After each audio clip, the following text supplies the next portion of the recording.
Sabay-sabay natin alamin ang mga kaganapan na nangyayari sa ating bansa.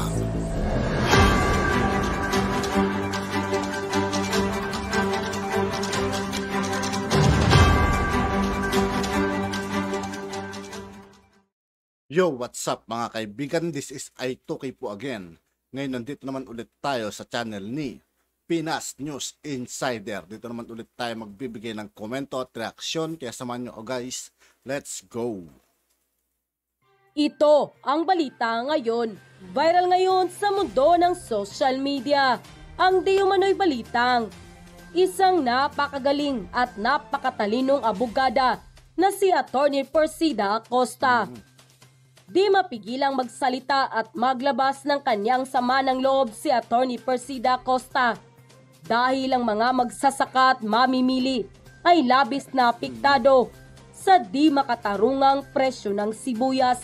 Sana naman ay umaksyon na. Hanggang ngayon mga kaibigan, yung presyo ng sibuyas na yan, hindi pa rin bumababa. Ang administrasyon ng ating mahal na Pangulong Bongbong Marcos Jr. para mapigilan at mahinto na ang mga smugglers dahil lalong naghihirap ang marami sa ating mga kababayan ngayon. Buti na lamang at may mga taong tunay na may malasakit sa bayan tulad ni Attorney Persida Acosta. Nagtatampo ang mga magsasaka. Mura binibili sa kanila. Bakit sa merkado napakamahal binibenta? Ayan, masama po yan. Labag sa batas yan. Tinatago sa warehouse. Mag-aantay na mataas ang presyo, saka ilalabas. Yan ang hoarding. Bawal yan. May parusa dyan. Nang lumabas ang balitang ito, ay hindi mapigilan ng marami sa ating mga kababayan na magbigay ng kanilang hinaing at komento sa mundo ng social media. At ayon pa sa kanila, go, go, go lang Madam Acosta. Mabuhay ka. Maraming salamat at ipinagtanggol mo ang mga kapatid nating farmers. God bless you po. Sana magising ang Pangulong Bongbong Marcos para maayos yung problema sa ating bansa. Dito sa Taiwan, mura lang ang sibuyas. Kahit hindi man sobrang lawak ng Taiwan, affordable ang mga bilihin dito. Hindi kagaya dyan sa Pinas, Luzon, Visayas, Mindanao. Nagtatanim sila ng sibuyas. Kulang pa rin. Kaya totoo sinabi ni Attorney Acosta. Nakakahiya tayo kasi sa Pinas ang isang pinakamalaking agrikultura. Sana Lord, maayos tong problema kasi dami kawawa at nadadamay sa pagtaas ng mga bilihin, lalo na yung wala ng pangbili. Dapat mahal naming Attorney Acosta, hindi lang makulong, dapat bitayin ng mga iyan, hindi lang Pag nangyari yun mga kaibigan, pag nagkaroon ng bitay sa mga smuggler na ganito, malamang sa malamang matatakot na gumawa susunod dyan sa rules. Saka ang ginagago ng mga iyan. Kasi ang ginagawa nila, hino-hold nila. Pag alam nang nagkakaubusan, sa kanila ilalabas para tumaas yung presyo. Pati mga mamamayan na hikaos ay walang awang pinagsasamantalahan ng mga iyan. Dapat may patas na bawal na pagtaas ng presyo ang alinmang bilihin kapag may shortage. Iyan ang batas na lunas sa mga nag-hoarding at nagsasamantala sa bayan. Salamat, Idol. Ingat. Tama po kayo, Attorney. Bakit ang tagal aksyonan niyang problema sa sibuyas? Paano yung power plan na nagka-problema? Kaya kayang ayusin agad? Kung ganyan kagunggong ang galaw ng gobyerno, wag na tayong sumabay sa teknolohiya. Nakakahiya Pilipinas, pinagtatawanan tayo. Ang galing magsalita ng leader. Halos lahat ng trope, mapapakyaw niya kung pagalingang magsalita. Sana sa gawa at aksyon ganun din. End quote. Laging mainit ang iso na to. Ilang linggo na. At may nabasa ako na may mga magsasakang nag-suicide. Dahil bibilin sa kanila 8 pesos, 10 pesos. Tapos mapapalitan nila 700, 600 per kilo. Binili sa kanila mura ng mga middlemen ng mga negosyante. Pero alam niyo ba itong nangyayaring to? May solusyon dito eh. Bababa presyo ng sibuyas. Ang dami kayang sibuyas na naaani ang ating magsasaka. Lalayo pa kayo? May tanim akong sibuyas sa paso, mag-aani na ako. Wow. Oh, madaling itanim eh. Bakit ganon? Ang mahal. Yung mga order, profiteer, cartel, smuggler, Ayan, yung anti-smuggling law, iba pa yun eh. Ayan, ano ang kulong sa mga hoarders, JC? Ayan, maaaring patawan ng parusang pagkakakulong na aabot sa 5 taon hanggang 15 taon at multa na hindi lalagpas sa 2 milyon ang sinumang sangkot sa price 2 manipulation. million ang fine? Oo. Kaya ito, mga kapulisan, eto na, kung nagmo-monitor kayo, eto may batas, 5 years to 15 years imprisonment with fine of 2 million pesos sa mga hoarders. Ano nga uli yung hoarders? Tinatago yung produkto. Yes. Para pag Iipit. naubos ang Ipitin ang supply, supply. tataas ang presyo. Kasi the greater the supply, the lower the prices. O, di ba? Kaya nga mga kababayan, sa pagkakataon ko, tulong-tulong po tayo. Report po ninyo. At ang buong pwersa ng PAW tutulong dyan. Ang mga distrito namin. Para po malamaw, sino ba yung mga hoarders na yan? Economic sabotage yan eh. Sa totoo lang, nakakahiya. Sa Amerika, ang mura ng sibuyas. Pati dito sa Pilipinas, mahal. Agricultural country tayo.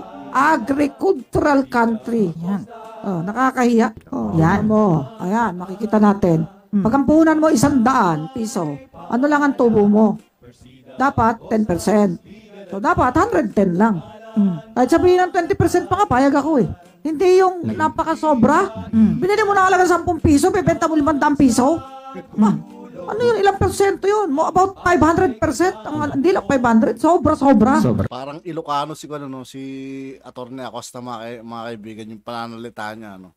Hindi reasonable. Ano na yan eh? Grid na yan eh.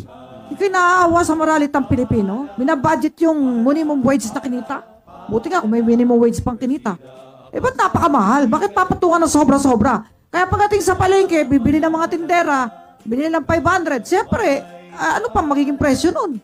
Kaya nagtatampo ang mga magsasaka. Mura binibili sa kanila. Eh bakit sa merkado napakamahal binibenta? Ayan, masama po yan. Labag sa batas yan. Sa totoo lang, pwedeng ulihin ng pulis ang lumalabag sa batas. Kaya pag yung 200,000 pulis sa buong Pilipinas nang uli ng mga hoarder, smuggler, profiteer, ay hindi tataas ang presyo ng ano natin. Mga bilihin, gawin yung trabaho.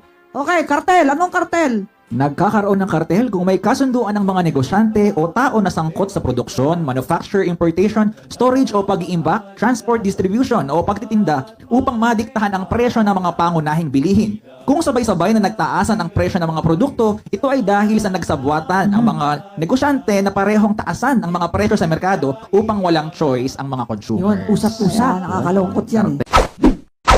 Itong hoarding, ano ibig sabihin? Yes, ipinagbabawal po sa ilalim ng Republic Act number 7581 ang hoarding, pag-iimbak o ang sadyang pag-iipit ng supply ng produkto na lampas sa normal na inventaryo. May mga kaso-kaso na rin pala yung mga ganito, mga kaibigan, ano? Kaya dapat buong Pilipinas nililibot nila, no? Para malinis talaga. O stock ng isang negosyante at ang pag-ayaw nito na ilabas ang supply na sobra sa karaniwang inventaryo sa merkado upang mabili ng mga consumers. Halimbawa, karaniwang tinatago ng mga hoarders ang supply ng sibuyas o itlog para tumaas ang mga presyo nito at ilalabas o ibebenta lamang ang mga nasabing produkto sa publiko kung tumaas na ang mga presyo nito sa merkado. Kaya hino-hoard, iniipon, tinatago sa warehouse, mag-aantay ng mataas ang presyo, saka ilalabas. Yun ang hoarding. Bawal yan. May parusa dyan. Di ba, Miss Kay? Yes. Yun ang profiteering. Ayan, ang profiteering naman po kaugnay sa hoarding ay ang pag-aalok o pagbebenta ng mga pangunahing bilihin ng higit pa o lagpas sa tunay nitong halaga. Yun, isang patunay na may nangyayaring profiteering o ang pagkakaroon ng sobrang mahal na bentahan ang una, kawalan ng price tag sa produkto. Pangalawa, panlilinlang sa timbang o sukat ng produkto. Pangatlo, adulterated o hindi po puro at hinaluan ang produkto. At panghuli, kung ibinebenta ang produkto na lagpas 10% sa orihinal na presyo nito.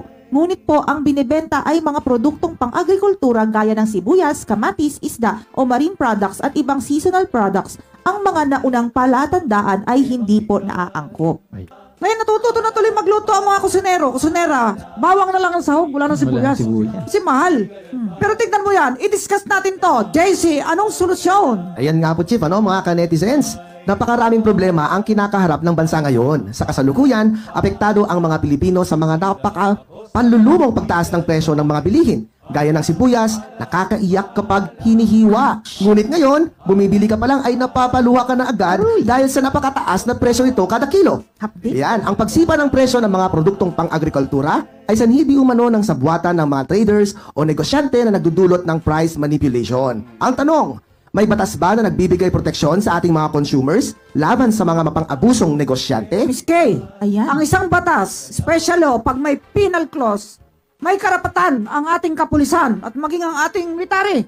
Huliin ang lumalabag sa batas. Anong batas yan, Kay? Ayan, Republic Act number 7581. Republic Act 7581. Ayan. Okay. Ayon nga po sa kasabihan, save for the rainy days. Pero hindi po sa lahat ng pagkakataon ay maganda ang naidudulot ng pag-iipon o pang-iimbak.